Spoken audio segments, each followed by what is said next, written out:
Trump's blame China and the World Health Organization strategy isn't just about covering for himself.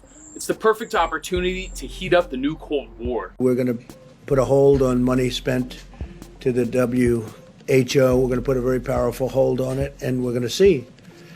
It's a great thing if it works, but when they call every shot wrong, that's no good. You might think that this is just Trump being Trump, but his blame China and the World Health Organization strategy echoes a blueprint published just a few days before his announcement. It was written by Daniel Blumenthal and Nicholas Eberstadt, two senior fellows at the American Enterprise Institute, the most influential neoconservative think tank of the 21st century. It's the very same think tank that conceived of George W. Bush's war on Iraq. And Daniel Blumenthal was in charge of the Pentagon's China operations during the Bush administration. So now, instead of Saddam Hussein, it's Xi Jinping and Dr. Tedros Adhanom, who has to be regime changed. Dr. Tedros needs to be fired. Frankly, he needs to be investigated so we can find out just how deeply in China's pocket he is. And instead of weapons of mass destruction and ties to Al-Qaeda, it's China intentionally lied about coronavirus and infiltrated the WHO. This is on par with 9/11, on par with World War II. Some guy in China started this, and we got to stop this stuff in China. Despite initial missteps local authorities in Wuhan made, once Beijing got involved, it was over. The Chinese government told the US Center for Disease Control about the virus on January 3rd, and the US sat on its hands for months while the virus spread and Trump called it a hoax. Now, as the US's refusal to heed China's warning has killed more than 20,000 Americans, the US government is blowing China's initial mistakes out of proportion,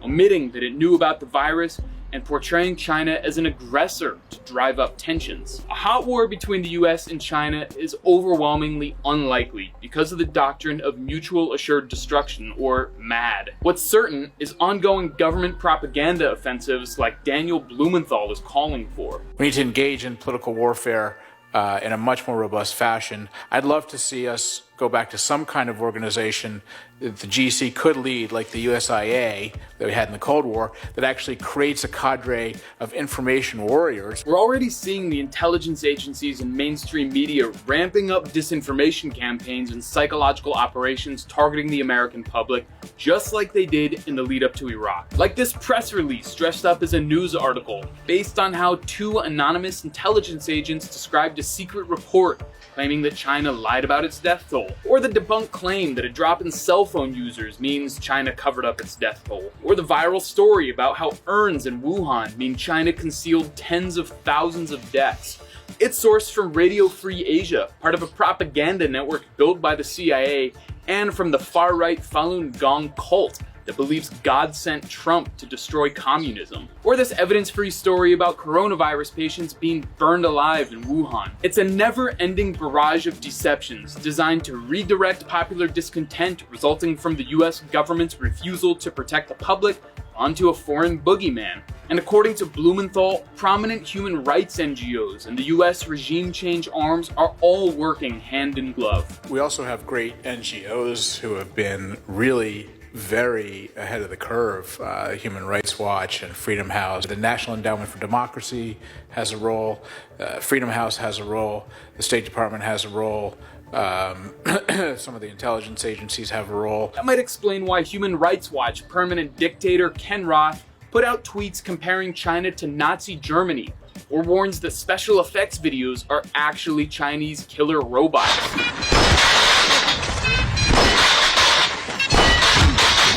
Or this Freedom House report that ranks China as less free than the besieged Gaza Strip, where snipers and remote control machine guns fire on anybody who tries to leave. Here in the US, Blumenthal wants to crush dissent and deport more journalists for the crime of being Chinese. We obviously need to continue doing what we're doing and treating Chinese media personas as foreign agents, because that's what they are. There's no free media. They are foreign agents of the Chinese Communist Party.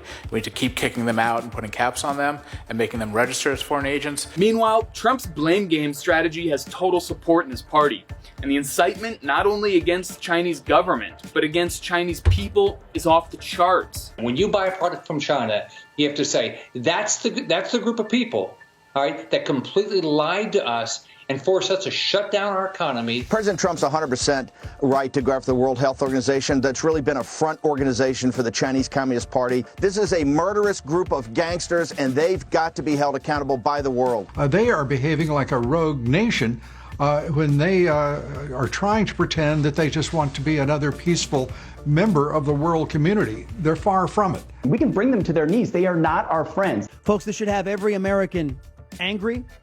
This should have every American demanding reprisals. This kind of incitement is working. As divided as Americans are, thanks to a massive disinformation effort, Republicans and Democrats agree that China is at fault and the US should punish it for the coronavirus pandemic, even as our government refuses to take adequate measures to stop the spread. And it's a bonanza for the military-industrial complex. 20 billion more to fight China, please. There are now 100 hate crimes against Asians every day. One Asian woman stepped outside her home and had acid thrown in her face.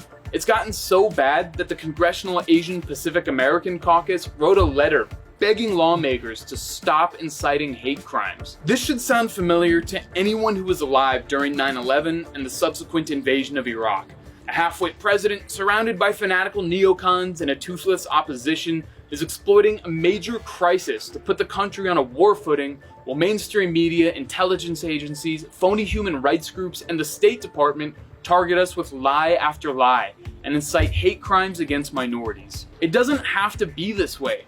This could be a time of global cooperation and solidarity, but the same old Cold Warriors are needlessly hyping up tensions that could have dangerous consequences that no one sees coming.